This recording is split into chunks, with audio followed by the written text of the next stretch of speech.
معزز سامعین کرام، السلام علیکم ورحمۃ اللہ وبرکاتہ۔ جیسا کہ آپ جانتے ہیں کہ میں آپ کی خدمت میں دینی، اسلامی اور سبق آموز واقعات لے کے حاضر ہوتا ہوں۔ اسی سلسلے کو آگے برقرار رکھتے ہوئے آج جو میں واقعہ آپ کی خدمت میں پیش کرنے جا رہا ہوں وہ ہے کسی پر ظلم نہ کرنا۔ واقعہ شروع کرنے سے پہلے میں آپ سے گزارش کروں گا کہ آپ میرے اس چینل علماء حق کو ضرور سبسکرائب بھی کریں اور لائک بھی کریں، اور اس واقعے کو ثواب کی نیت سے، نیکی کی غرض سے آگے شیئر بھی کر دیں۔ واقعہ کچھ یوں ہے کہ ایک شخص کٹے ہوئے بازو کے ساتھ بازار میں کھڑا آواز لگا رہا تھا کہ جو شخص میرا قصہ جان لے وہ کبھی کسی پر ظلم نہیں کرے گا۔ کسی نے اس سے پوچھا کہ بھائی تمہاری کہانی کیا ہے؟ پوچھنے پر اس نے جو واقعہ سنایا وہ کچھ اس طرح ہے۔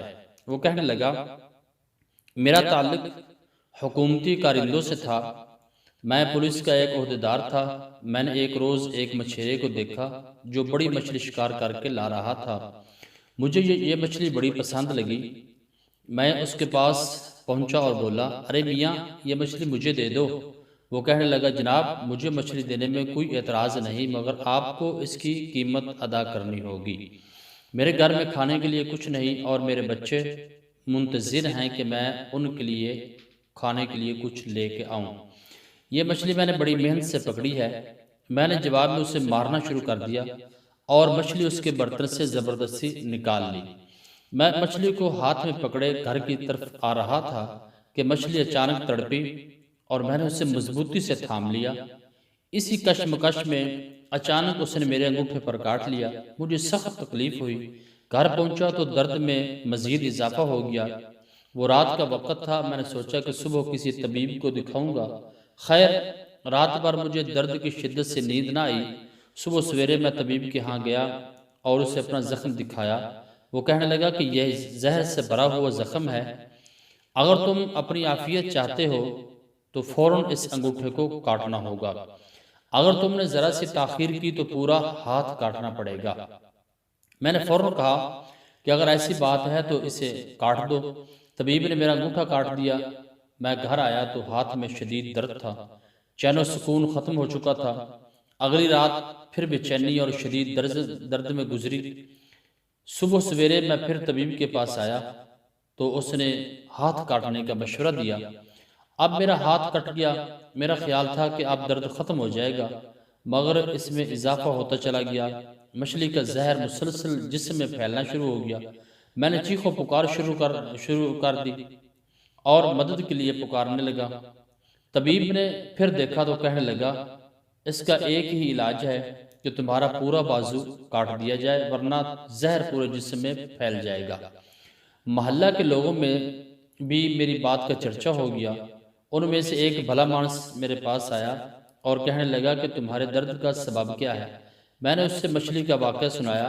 وہ کہنے لگا، اللہ کے بندے، جب تمہیں اس نے کاٹا تھا تو اسی وقت مچھیرے کے پاس چلے جاتے، اس سے معافی مانگ لیتے۔ دیکھو اب تمہارا ایک عضو کٹ رہا ہے، اب بھی تمہارے پاس وقت ہے۔ اس مچھیرے کو تلاش کرو اور اس کو کسی طرح راضی کرو۔ محلے دار کی بات میرے دل کو لگی۔ میں نے اسی وقت مچھیرے کی تلاش شروع کر دی، مگر وہ ہمارے شہر سے جا چکا تھا۔ میں نے اس کو ایک دوسرے شہر میں تلاش کر لیا۔ جیسے ہی میں نے اس کو دیکھا تو اس کے قدموں میں گر پڑا اور رو رو کر کہا کہ مجھے اللہ کے لیے معاف کر دو، بھائی مجھے اللہ کے لیے معاف کر دو۔ مچھیرا بولا، تم کون ہو؟ میں نے کہا، میں وہی ہوں جس نے تم سے ظلم اور زیادتی سے مچھلی چھینی تھی۔ میں نے اسے اپنا ہاتھ دکھایا۔ مچھیرے نے جب میرا ہاتھ دیکھا تو رو پڑا، پھر کہنے لگا، میرے بھائی، میں نے تمہیں اس مصیبت میں دیکھا ہے تو میرا دل پسیج گیا ہے، جاؤ میں تمہیں اللہ کے لیے معاف کرتا ہوں۔ پھر میں نے کہا، بھائی ذرا بتانا کہ جب میں نے تمہیں مارا اور تم سے مچھلی چھینی تھی تو تم نے میرے لیے کیا بد دعا کی تھی؟ مچھیرا کہنے لگا، ہاں، میں نے کہا تھا کہ اے اللہ، میں کمزور ہوں، یہ طاقتور ہے، اس نے اپنی طاقت کے بل بوتے پر میرا رزق ظلم اور قہر سے چھین لیا ہے۔ میرے رب، اس شخص کو مصیبت اور پریشانی میں مبتلا کر کے مجھے اپنی قدرت اور طاقت کا کرشمہ دکھا۔ میں نے کہا میرے بھائی، اللہ نے تمہیں اپنی قدرت اور طاقت کا کرشمہ دکھا دیا ہے، میں اللہ سے توبہ استغفار کرتا ہوں اور اپنے گناہوں کی معافی مانگتا ہوں۔ میرے دوستو بھائیو، اس واقعے سے جو سبق ملتا ہے وہ یہ ہے کہ ہمیں کسی بھی مظلوم کے اوپر ظلم نہیں کرنا چاہیے، کیونکہ مظلوم کی جو بد دعا ہے وہ اللہ کے عرش کو ہلا دیتی ہے، اور مظلوم کی جو بد دعا ہے وہ ظالم کے لیے مصیبت بن جاتی ہے۔ اللہ تبارک و تعالی ہمیں مظلوم کی بد دعا سے محفوظ فرمائے۔ السلام علیکم ورحمۃ اللہ وبرکاتہ۔